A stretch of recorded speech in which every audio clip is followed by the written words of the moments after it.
and the number on my tee proves it all, baby. From the beginning of the season, Come and get it! all the way to a state championship, the 2012 Munday Moguls finished as one of the most dominant teams this area has ever seen, outscoring opponents 857 to 145 in an undefeated 15-0 season. Deep Ball racked up more than 4,000 all-purpose yards, was named the Class A Defensive Player of the Year, and took home Offensive MVP from the state title game. He's now at Texas Tech. Roderick Taylor takes his talents to Wayland Baptist after a 2,000-plus all-purpose yard season. He, D, and Tyrone Dawkins combined for more than 4,200 yards out of the backfield. But they're all gone, leaving a group of young, hungry Moguls eager to make their own mark on Monday football. People have wrote us off, but I know a lot of guys on this team. I've played with them. They will step up when they need to. LJ Collier leads this Mogul team in his senior year. He began turning heads 2 years ago in the state title game when scouts were asking what college he was going to. That's when he was just a sophomore. Now Hill of the air, tipped, picked, LJ Collier will take it in for the touchdown. He did it again last season with what many feel was the play of the year in Texhoma. Monday had just gone up a touchdown in the second half of the state championship game when LJ batted this pass, picked it off, and streaked to the end zone. The Moguls never looked back, hoisted the championship trophy. LJ earned defensive MVP honors. He's now committed to play Division I college football at Texas Tech and using this season as preparation. At the other level, you can't just push guys around. You actually have to have moves. So I'm pretty much trying to get better at that. You know, I've talked to some coaches and we talked about it. They gave me stuff to do and showed me things while I was down there. We expect him to control the line of scrimmage and do what he's capable of there. A playmaker at tight end the last 2 seasons, LJ makes the switch to fullback this year, where head coach Patrick Corcoran expects big things from his big man. 6'4", 245 pounds. There's not too many people on this team that want to hit him. Or get hit by him.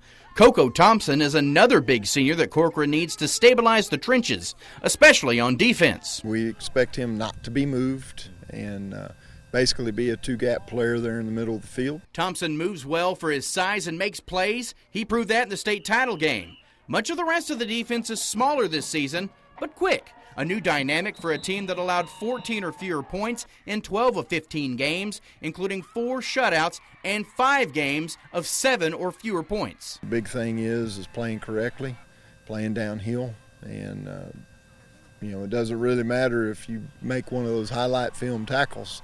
Just put the guy on the ground and get there and let cavalry come. Alfonso Nunez ripped off big runs at the end of the championship game. He takes over the reins of the offense this season. I need to step up a lot. I'm filling in some big shoes, Deep Ball. That kid is one of the toughest young men I've seen.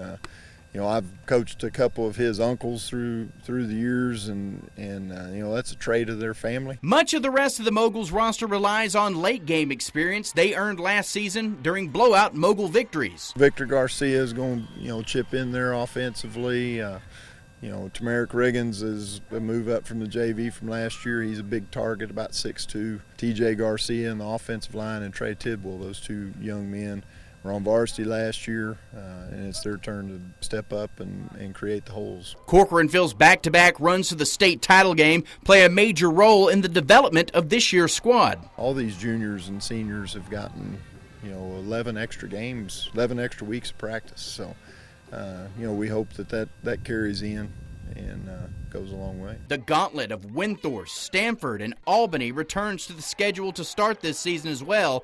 Those games were at home last year for the Moguls. The Stanford game was the closest Monday had all year, a 34-27 win. This year, all those games are on the road, and Corcoran acknowledges those teams will likely be deeper than the Moguls this year. These young men are going to grow up really fast, and if we come out of it on the back end of those things healthy, then I think we'll see improvement from them. We're looking at 8 kids playing both ways, which we haven't really had to do in several years. Despite graduating most of the key components to last season's championship squad, the goals don't change, and this Moguls team refuses to be written off. They can say what they want. We're just going to talk with our helmets and shoulder pads. We want to make playoffs first, win the necessary games, do that. District championship second, and third, one game at a time in the playoffs. Win that first one so you can have another. I hope we repeat going back to state and everything. That's a good feeling to do. Go to state, man. And though it might be much tougher this season, this Mogul squad will give all they have to get back to Cowboys Stadium. With your Friday Night Football preview of the Munday Moguls, Ben Coker, KFDX 3 Sports. That's how we do it, baby. Monday Moguls. Yes, sir. We got it, baby. We got it.